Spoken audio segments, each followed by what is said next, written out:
Life is full of surprises. You never know what treasure lies in tomorrow. If you put the word out to your close friends or your family members, you might at a barbecue run into somebody that says, hey, your cousin was telling me that you're interested in investing in real estate. I've been investing in real estate. I have a few plexes. What do you want to know? And it could be that one conversation that leads you on that path. Make sure that you get what's important to you out to the public, because people generally care about other people, especially if you're being honest and sincere.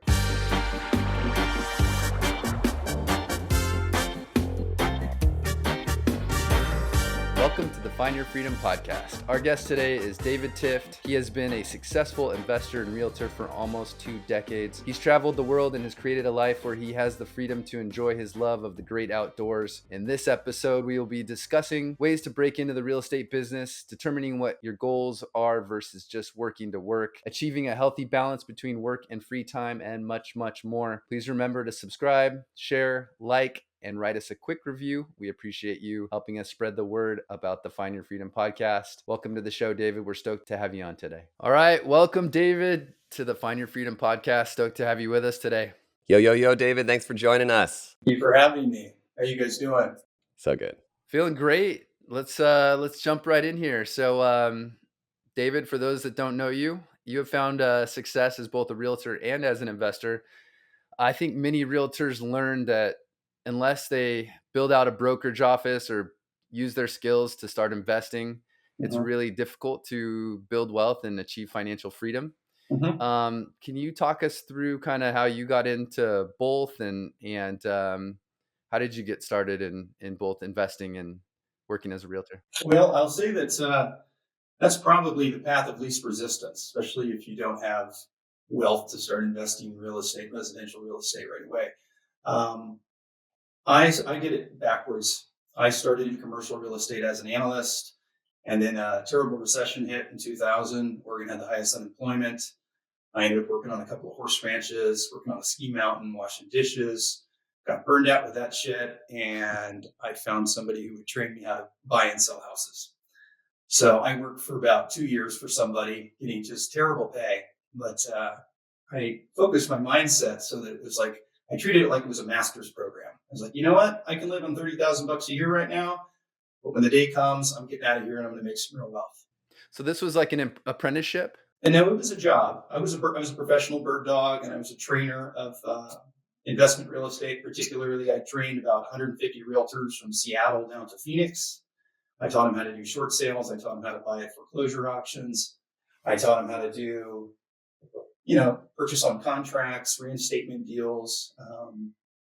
And so I was like, 23 years old, working 70 hours a week. Wow. Just really wanted to pull myself out of poverty because that really stung. I didn't want to feel that way again. I was like a month away from living in my car. So Wow. Can you put yourself back in that situation? I think it's really interesting for the audience to hear the start of a lot of these things. And it sounds like you had the mindset that you knew you were learning something valuable, and you thought that if you really applied yourself and became an expert in it, that you would be able to have the tools. Can you put yourself back in that situation and kind of talk our audience through what you were thinking, kind of what you were really doing, and then how you applied that over the next few years? I think my success in my kind of real world business education came out of necessity. And that old adage, it's either the stick or the carrot that drives us, right? In my life, it's typically been the stick. And I had a good education, and I had a pretty cushy job. I didn't like it. I left, the economy crashed, and I got to kind of go do some really just non-traditional, not planning a career type jobs. Worked on a horse ranch, worked on a old homestead ranch, about 40,000 acres, pulling barbed wire fence, lived in a trailer for 7 months in a town of 60 people, went into town every 2 weeks for food. And then I migrated to North Idaho, to another little ski resort town. I worked at the ski mountain. I washed dishes. I worked on Snowy River Ranch. And it was like a breath of fresh air, because I think when you get out of college, you really don't know what the world looks like. You don't know how to behave or what the expectations are socially or professionally in a corporate environment. And I found out pretty quick that this just wasn't really cut out for me. Sitting at a desk every day really wasn't for me. So even in that very first job, I figured out a way to get out of the office, and I made myself the regional inspector. So I would inspect commercial properties from like North Idaho, Spokane, Olympia, Washington, all the way down to Southern Oregon. But I didn't see it going anywhere. And I didn't know exactly what I was going to do, but I got so miserable, I just put in my notice and left. And lucky me, someone said, hey, we just bought this 40,000 acre ranch that's been a derelict for like 60 years. Do you want to go live out there? And I said, yeah, I'll be a cowboy. That sounds great. Let me be Yellowstone. So there's a little bit, or maybe a lot, to kind of just seeing where life takes you. And when it's time to, you kind of know when it's time to get serious and make some money. When did you hang up those cowboy boots and make that turn and shift into the real estate? Like, who did you meet and how did you start that part of your path? Well, when I was in college, my senior year, I was a property inspector. Right. And I inspected property in the state of Oregon for a company out of Portland. And that led into this commercial real estate job. This guy was also a very successful commercial real estate broker. And my best friend growing up, his dad was a very wealthy real estate investor, still is. The kids are very well-to-do. And when I was maybe 19 and 20 and going to college, I lived with them in their mansion on the Willamette River. And his dad would take me to city planning meetings. And his dad would take me to go look at their property and meet the leasing agents. And I didn't really know what was going on. But it was kind of a nice soft entry into like adult business. Like, everybody's people. Some people cook food. Some people have sky rises. So that was the early exposure. That was the early exposure. I knew I could do it. And I had my friend's father, who was really a mentor and kind of a parent figure for me. And he kind of reassured me that I could do whatever I wanted and that this was a good path if you were interested in it. And I set it down a couple of times in my career. But, looking back on my career path, I've groveled about some things in the past and had kind of a love-hate relationship with it.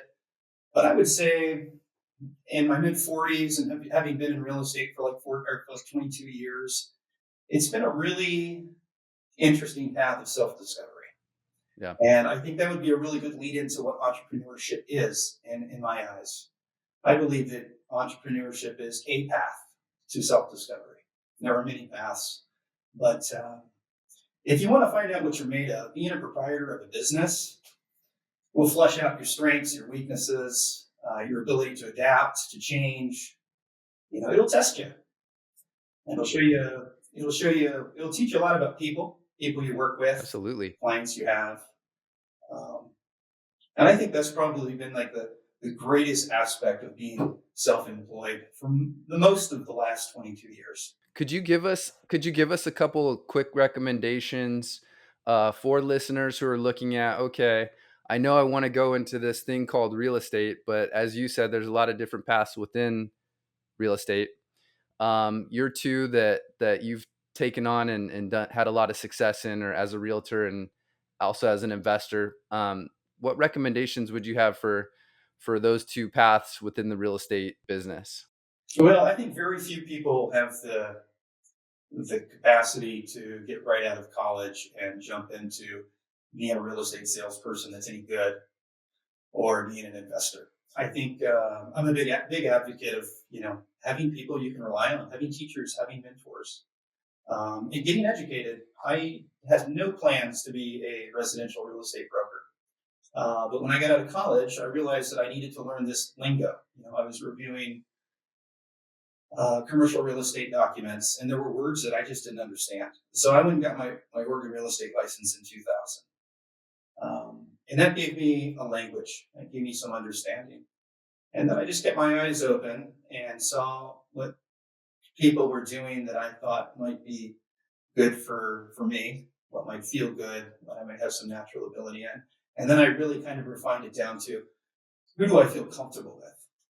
Who do I feel like I can be stupid around and talk to and say like, hey, I don't know what the heck I'm doing, but I know I don't want to be working at the Waffle House much longer, or I know I don't want to be in a cubicle, making millions of dollars for this guy. Can you, just talk to me? And you do that enough, and you'll find people who really want to forward you, advance you. Can you go through a little bit of the investment advice or professional advice that you felt was most valuable for you in that period? Yeah, my dad's given me a bunch of advice over my life, and some of it I've decided isn't for me. But one of the things he told me that always stuck with me, and I think if you've known me for any length of time or been in any kind of business with me or nonprofit work with me, you realize that I'm really sincere. Like I don't pretend to know everything. And I've worked for companies that have had agendas or processes that I didn't really agree with or feel natural following. And so my dad told me early on, always sell yourself before you sell your company. And so that's kept me really grounded in who I am. And it makes me comfortable. And I believe that resonates in conversation with people. I don't want to put anybody in a bad spot, not for a commission or a paycheck. I like to listen more than I like to talk. And I like to see if there's really some service that I can offer somebody. So for those young people who are just starting out, or for the folks that are in a job and they aspire to be entrepreneurs, I would just encourage them not to be too hard on themselves, to be sincere, and to go connect with people you feel comfortable with. Take the mask off. Don't pretend to be someone you're not. Where are some places, David, that, sorry to jump in there, but where are some places that you feel are, rich with the type of people that, up and comers can go out Yeah. and meet some of the types of mentors and people that will have influence and impact on their careers? Well, when I first started out, and I was already flipping a few properties, but I realized I wasn't too good at it. I went to the Portland real estate. There was a Portland real estate group that would meet like once a month, and there'd be 50, 70 people in there. And you go to a room, whether it be a hotel lobby or a work conference, you kind of are attracted to certain people. It kind of happens if you put in the time. So I would just go there with an open mind and just share who I was, even though it didn't seem like much at the time, and ask if I could help. I did, I did a bunch of work for people for free. Just like, hey, can I tag along with you? Can you show me what you're doing? Can I run out there and take photos for you? What's your business look like? Oh, really? You have someone drive around and look at properties? Maybe I could do that for you. I'll do it for you for a week. How's that sound? And so I think just putting yourself out there and not being vulnerable and having some faith that people generally want to help other people, especially the kind you want to connect with if you're starting out. You don't want to, you got to have some sense about you. You don't want to be taken advantage of. But, I think that people have a natural intuition most of the time if this is something they want to. So if this is someone who wants to help them out and forward them. Yeah, I think you hit on an important one there, kind of offering your services before you have a lot of experience and track record. It's just, hey, what can I come and do for you? What kind of value can I add? If it's working for free or working for little in the beginning, you're investing in yourself and gaining experience and knowledge just, by offering to do the work that maybe other people aren't willing to do. Yeah, I love that. I think that's super valuable for our listeners. Can you go a little bit more into the detail of what you do now and maybe talk about what you've done the last few years? I've been a residential real estate broker. I've done a little bit of commercial because I have a background in it. But I really just focus on residential real estate. I'm mostly a listing agent or an agent who sells property for homeowners. My business is mostly business to business. I have two big corporate clients. One's a state agency and the other is a asset management company. I would say that makes up about 70% of what I do. I get referrals. I've never done any marketing for myself. It's really just been, putting in the hours every week and talking to people and talking to attorneys. My business for a long time was representing a lot of attorneys, probate attorneys, bankruptcy attorneys, real estate attorneys. And that's just kind of kept me going. There was a time where I was super ambitious and trying to build wealth and I had some success at that. But the last, I don't know, maybe 8 years, it's really been just, this is my job. I know how it operates. I do a great job for people. I make sure that it's supporting the lifestyle that I want. What changed your your focus there, David. Sounds like you said at one point it was about amassing wealth and growing your wealth, and then one day you kind of said, maybe it's not about that for me. Maybe I just want to make enough to, Yeah. enjoy my time on this. Well, I think it was a few things, Doug. I think one thing that's happened was burnout. I got really obsessively working. And I'd like to talk about some of the mistakes that I made when I was running my investment real estate company Yeah, please. here in a second. The other thing was just maturity. I think, I ask a lot of young people. I started a nonprofit. I was on the board of another nonprofit. It was aimed at getting kids out to the outdoors. And I have nieces and nephews, and I talk to them and friends' kids about, what do you want to do when you grow up? And I find like more than half the time the default answer is I want to make a lot of money. And I kind of makes me sad, to be honest with you. Like money is a result of your success, if that's what you're striving for. But it can't be the sole purpose for going to work every day. And I realized that early on. Like I had more money than any of my friends in my 20s. And I was traveling around the world. Oh, look, Machu Picchu, that looks great. Let's learn some Spanish and go to Peru. I bounced around the planet a few times and had a great time. And that was kind of my reward for getting out of poverty and being successful. But at some point I started kind of having that quest for meaning. Like, what am I doing here? I know how to make money. I know what a deal looks like. It's just numbers got to work and things got to line up and it's got to feel right and hope for the best.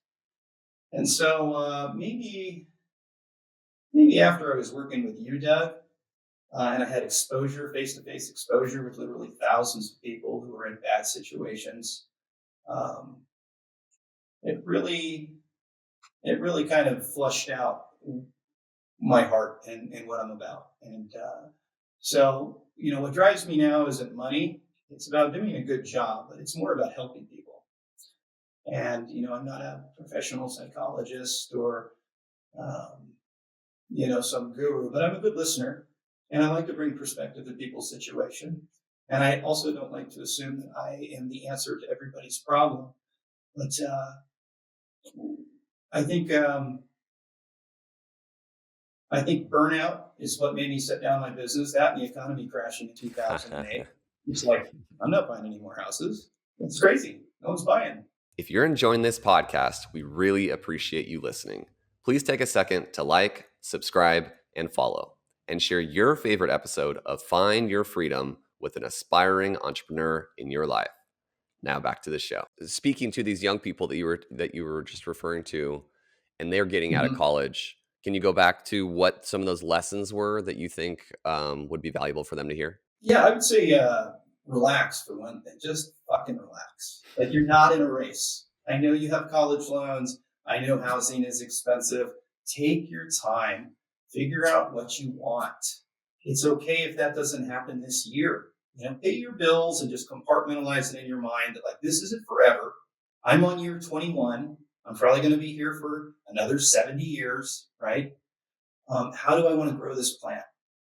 How do I want to grow and figure out how I want to pay for myself through this journey? Okay, because that's really what it comes down to. You really don't realize it when you're desperate and you're hustling and you want the new car and all the superficial things when you're young.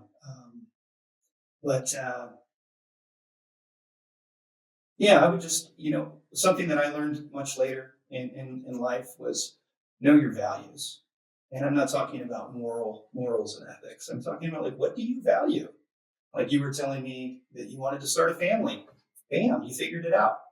You're on this path and you're like, I really want to have a family. I want that to be part of my life experience. How do I do that? And then you started making moves to create a family life and be the father that you wanted. That's awesome. So kind of start with the end in mind. Because I think a lot of people just go, I got to work. I got to hustle.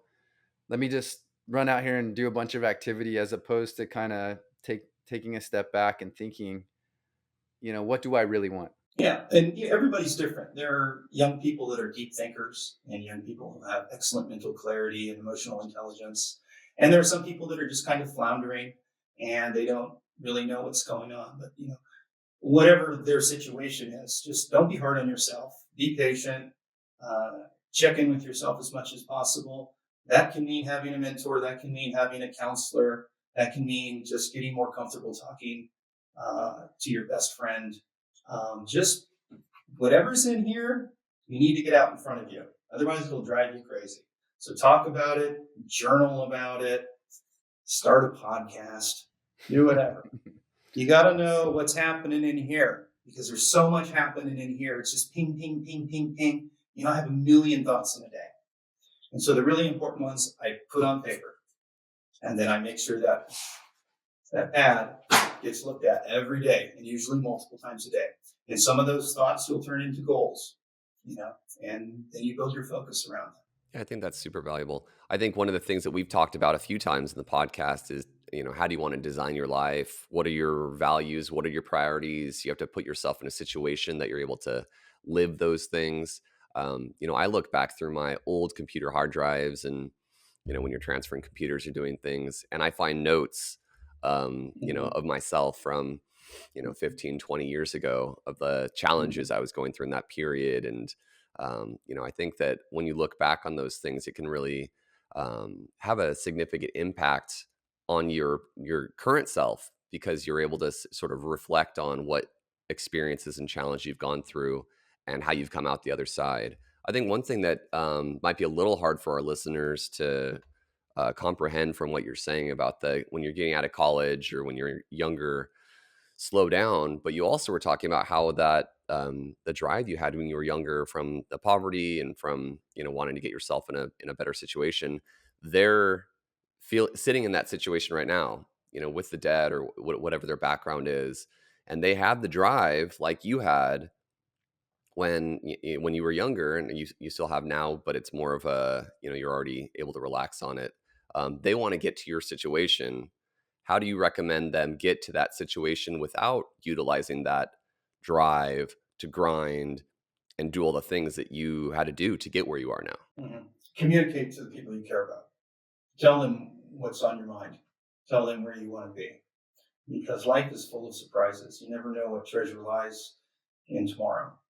And if you put the word out to your close friends or your family members, you might at a barbecue run into somebody that says, hey, your cousin was telling me that you're interested in investing in real estate.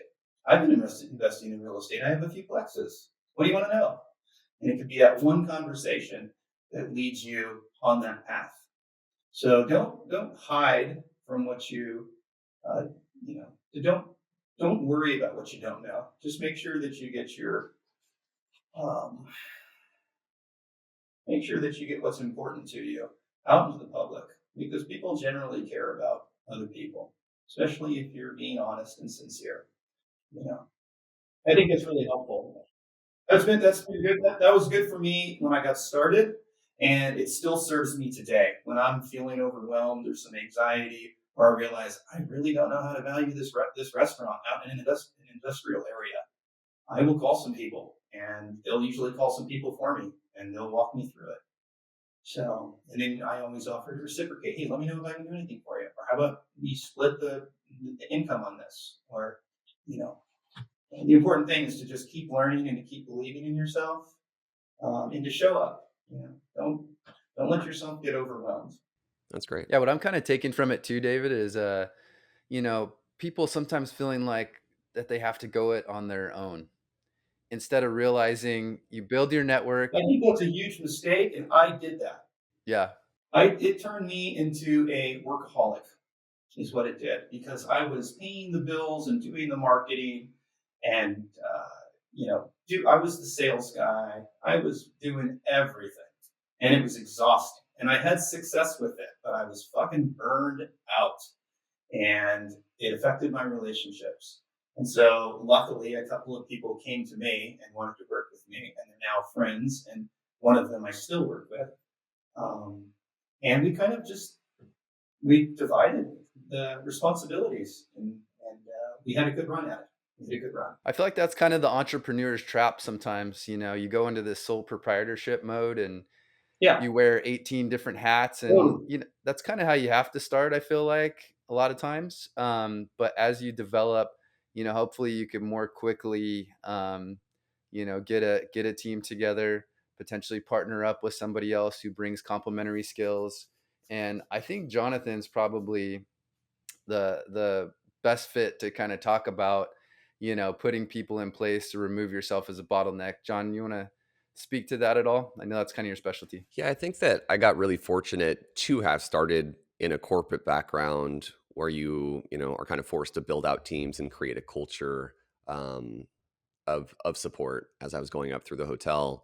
And so when I did start my own entrepreneur job, it was really natural for me to create a team, create a culture, and then have them doing the things that I didn't want to do, but I could still oversee them. So we really built a majority of our companies by hiring good people, making sure that they knew how we wanted to have it done, and then removing ourselves of the bottleneck of communication. So once we built up the trust, we could kind of step away, and now we're able to watch from afar. We're CC'd on all the emails and jumping in when necessary.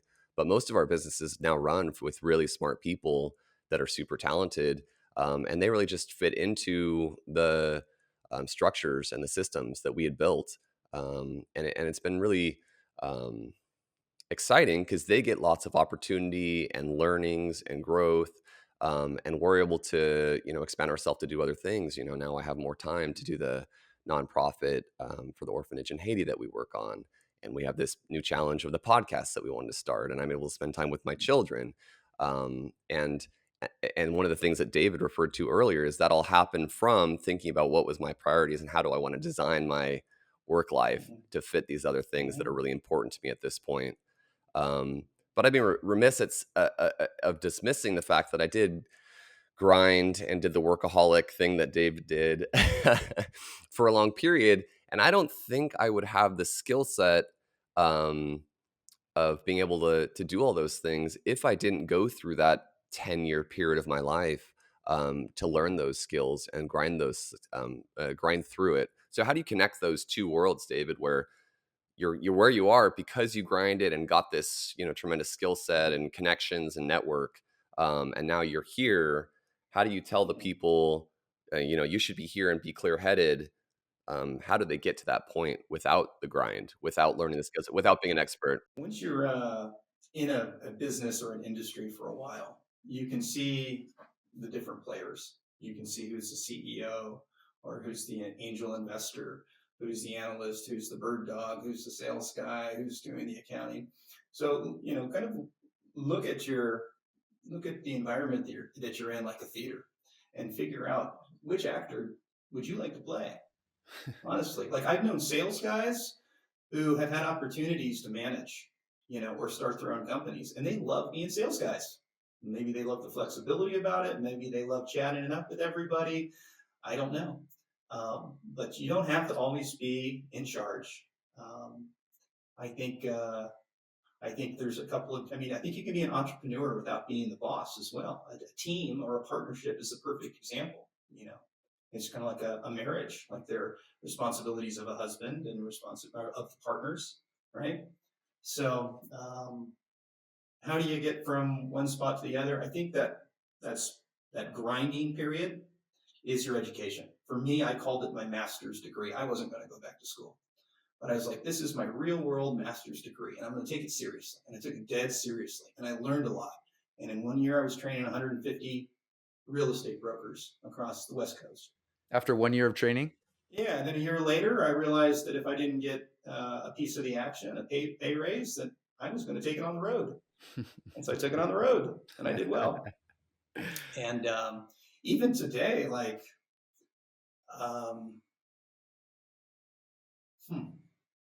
I feel like I'm part of a team. Like when I send emails out to title and escrow, my escrow team, and I send emails out to my analyst, my bird dog guy, and my marketing person, it's team. How you doing? Like I don't pretend I'm in charge. I like to think that we're doing something together. That's awesome. So you kind of figure out which character you want to be, which one you enjoy being, which one is going to help you meet your goals. That's been my experience anyways. Yeah, a lot of the successful people we've come across view it that way as a team. So anyone that they're working with, whether it be inside their company or the external people that they work with, like a title escrow, and other contractors that and vendors that they work with, they view them all as a team. I kind of wanted to take a minute to talk back about our experience working together, Dave, when you and I were at our corporate gig, which is where we met all those years ago. Mhm. It was interesting because you and we worked in this, we had the same title, but our two roles at the company were very different. I was with the headset in the cubicle, pounding the phones, and you were, like you said, out on the road and, sitting down with homeowners and borrowers and trying to help them through their difficult situations. Mhm. I think what strikes me about that and why it's important, why I wanted to bring it up is, even if you're in a corporate gig, you can still within the corporation kind of design it to fit what you're looking for. Mhm. Like you said, I mean, some people are going to go out and be the boss. Other people, a corporate gig is a better fit for them. And how can they make that corporate gig customized to what they want to get out of life and what they want to get out of their work? So Mhm. I was curious how you approach that, um, with having the same title as me, yet you're out there Mhm. kind of doing what you want to do out on the road. How did you set that up? How did you negotiate that? Well, I just want to preface it by saying that some corporate structures don't allow for a lot of creativity or position creation. Sure. It's really you got to be here for so many months or so many years, or you got to hit these, production things to be considered for your promotion or whatever. You got to know the boss. I was not happy working at that company after about 6 months, and I felt like I was probably one of the more skilled people at that company because I was doing something very similar to that company, not servicing loans, but pursuing distressed real estate for investment. And I had so much face time with people who were in foreclosure or bankruptcy or divorce or something, just by knocking on their door. This was pre Skip Trace. This was pre, cell phones had just come out, or I got my first cell phone that year. And so I was beating on doors. I was beating on doors like 6 days a week.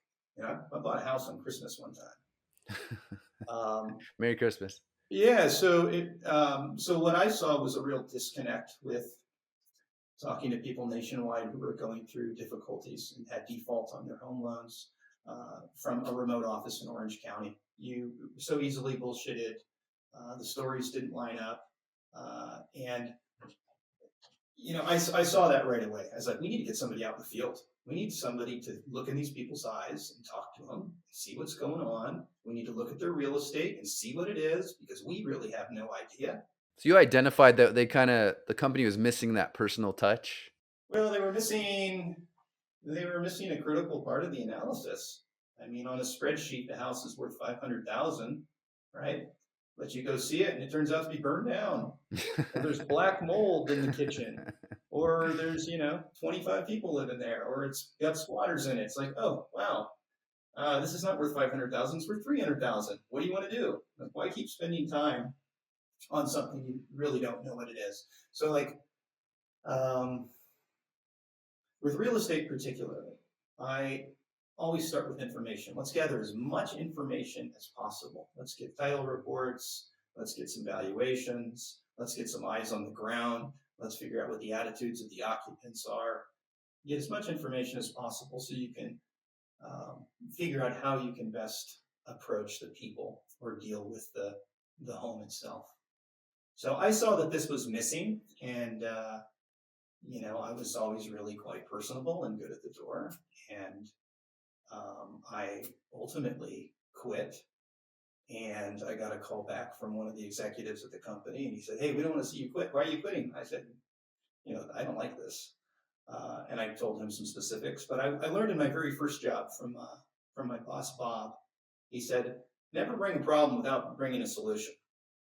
And so the executive who sat me down after hours, he said, "What do you want to do?" And I said, "Well, I'll tell you what you're missing." And I've been preaching this to the guy, my manager, for the last 6 months, is you need to get somebody in a plane and traveling around and seeing all these properties and figuring out what's really going on with the people. You know, So I created a job for myself. And at that point in my life, I needed the job, or at least I needed some income. And I knew I wasn't going to sit in that office. So lucky for me, I talked him into building a little team around me to support all the office stuff and the travel stuff. And then I just went on the road for almost 3 years. And all you had to do was quit to, to get that offer. So,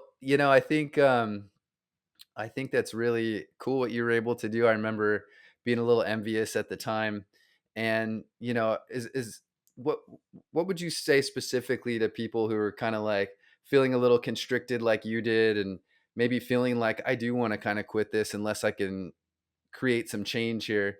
How would you recommend that someone approach that without having to actually put in their resignation? Well, quitting is scary, Yeah. especially when you're Yeah. paycheck to paycheck. Quitting is scary. And if the economy sucks, it's even scarier. But at the same time, like the other side of that coin is if you want new opportunity, you've got to be available. So, sometimes you got to let go of things to make room for new possibilities. And I know that's a little bit, um, airy fairy, but I found it to be quite true in my life.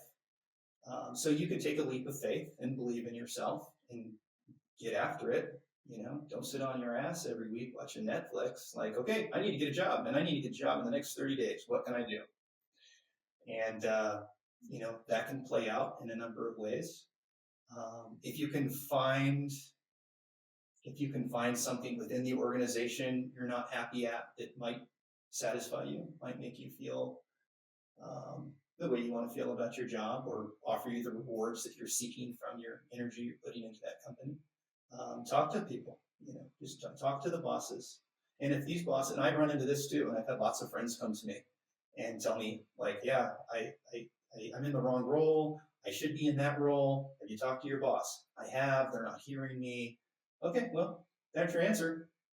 You can stay where you are and be miserable tomorrow, or you can roll the dice and go change your life. I mean, ultimately, that's really what it comes down to. And it takes a lot of courage. It's easy to talk about, but it takes a tremendous amount of courage to step into things that are new. Yeah, I think that's one of the probably top questions I get from um, friends who know what I do, and even some of our listeners. They say, I'm in a job, I have some responsibilities financially. How do I manage this transition from my 9 to 5 to wanting to do my own thing? What advice would you give those people to manage the transition when there is some responsibility? They're not fresh out of college and don't, have much responsibility financially. I hesitate to just make a blanket statement because there are people who want that have 2 kids at home and they're a single mom, and there's just no time. Right. And so they're working at the Marriott or whatever it is, and that's probably where they're stuck for a while. I don't know. For the people that do have, say a little bit of extra time or side Mhm. things, I think the statement of it does take a lot of courage. I totally agree Mhm. with, because it was super hard for me to take that step away, but I also had a lot less responsibility at the time. Mhm. Um, but Mhm. I was just talking to a few people just yesterday, and they're like, yeah, I really want to go do my own thing, but I'm really struggling with how to manage that with paying my current bills and Mhm. supporting my family. But I think it's a big. I think there's 2 things that can be really helpful, and I'm kind of repeating myself with know your values. If you know that you want to have $5,000 of rental income every month, figure out what that looks like, and then start working backwards. And the other practical piece of this is look at your schedule, see how much time you have in it. Like, I think most people take for granted the amount of time they have. Granted, some people do need to sleep for 10 hours a day, but a lot of my highly successful friends are sleeping for 4 or 5 hours a day. And I'm not saying throw yourself into that right away, but like, what's more important? Going to the gym twice a day, 3 hours a day, or maybe going to the gym an hour or an hour and a half in the morning and then spending an hour and a half reading a book on whatever your interest is? Or picking up a good friend of mine, he's a jet mechanic. He wanted to have more income and he wanted to do it in the ski and snowboarding industry. So for one ski season, he went and he worked at a mountain shop, and he learned everything about running a mountain shop, a ski business. And I was kind of sad because I lost my friend on the weekends. I lost my whitewater kayaking buddy. But he did something with it. He turned it into business. So, I mean, look at your schedule and figure out what's a priority. I mean, it's not that hard to put your mind on autopilot with eating 3 times a day and getting in some exercise and getting sleep. Just figure it out. If it's important to you, you'll make it happen. It's that whole what's more important, the why or the how, right? The why. The how you'll figure out. That's great. Transition a little bit here into investments. I think one of the way that a lot of people have found their independence financially is through smart investing. For the people looking at starting out, building their investments, what's the low-hanging fruit that you think would be best for them to start with? I don't know. I really don't know. I do have some kind of investment advice, though, just in general terms. Great. Yeah, that's I'd say like the first thing that I learned, and I invested in the stock market when I was 21 years old and lost everything in 2 years. There was just nothing there. Don't invest in something you don't fully understand or you don't have control over. That's my rule, personally. I got some advice from an 88-year-old neighbor of mine a few years ago who was really successful. And he said the best advice he ever got, he crashed and burned in his 40s and then rebuilt his wealth, was never invest more than half your liquid assets. I thought that was really practical. So that means keep 50% liquid at all times? Yeah, if you got $1 million, play with $500,000 max and keep that. You can rebuild, but you don't want to put yourself, especially as you get older, in a situation where you're not going to be able to make that money back, or it's going to be extremely hard. Yeah, I'm sure that percentage can probably shift over time. As you're younger, maybe the percentage of maybe your liquid is maybe higher, and then as you get older, maybe kind of rebalance. Yeah. I think when you're younger, you're willing to take more risks because you have less to lose. Yeah. And you got more time in front of you. I would also just like real practical financial wisdom is like appreciate the value of compounding money. Like save regularly, get in the habit of it, just like you get in the habit of going for a run or whatever, going to church. Like get in a habit of saving. If it's 5% of what you take home every month, cool, it's 5%. If it's $100, cool. Maybe in 10 years it'll be $1,000. So the power of compounding money, even if it's in a bond or some safe investment, put it away, because one day when you're getting old, like we are, you don't want to be doing this in 20 years or 30 years. You're like, I want to be doing what I want to do 100% of the time. And I would say don't rush into investments. The investments, and I'm talking real estate now, that there was a rush, there was an urgency to do. Those were the ones, and I had 3 of them that bit me in the ass. So don't rush into things. Make sure it feels right. Like really check in. Get out of your busy mind that's just crunching numbers and just take a breath. You got to buy it, and you're feeling like, I got to make a decision. No, go to bed. Go relax. Go for a hike. Go smoke a joint. Whatever it is that gets you back to your baseline. I know what's going on in my life. Does this fit into that? David, while we have you here today, I feel like we got to share this 1 in a million story that we have together all those years ago. I took my girlfriend at the time, who's now my wife, down to Costa Rica for a little week-long trip. We check into our little hotel. We throw our bags in the room. We walk down to they had a little restaurant bar on the beach. Her and I sit down, and it's just a perfect, beautiful, gorgeous day. All of a sudden, I hear someone yelling my name, and I'm on a beach in Costa Rica thinking, who could possibly be yelling my name? I turn over, I look around, and it's David Tift. He comes walking up to me on this beach, and it completely blew me away. You have a few of these things that happen throughout your life that are truly 1 in a million. And he and I were kind of acquaintances that had worked together at the time. And then when that happened, it just really cemented the friendship. And we spent, I think, a few days over the course of that week together, getting to know him and his girlfriend at the time. And we had a blast and have been great friends ever since. So I did just want to share that. And it's interesting, people that you work with becoming lifelong friends, as you and I have become. So it was very serendipitous. I enjoyed that week and running into you. And I might mention that it wasn't we weren't anywhere close to a city. We were in like rural Costa Rica on the Pacific side, where you had to take a ferry boat and then get a bus on a gravel road and dirt road. I mean, it was a small little middle of nowhere town. Oh my God. Yeah. That's so awesome. It was the middle of nowhere. I love that. I know. Yeah, this is the podcast that we wish that we had when we were starting out in business, giving these valuable pieces of insight from interesting people with inspiring stories who have done what we wanted to do back in the day. So we super appreciate you giving your insight on such an important piece of people finding their freedom financially with real estate. And congrats on the success. Thanks so much for joining us, David. No, thank you guys. Nice to see you. Thank you, David. Appreciate you. Thank you, David. That was awesome.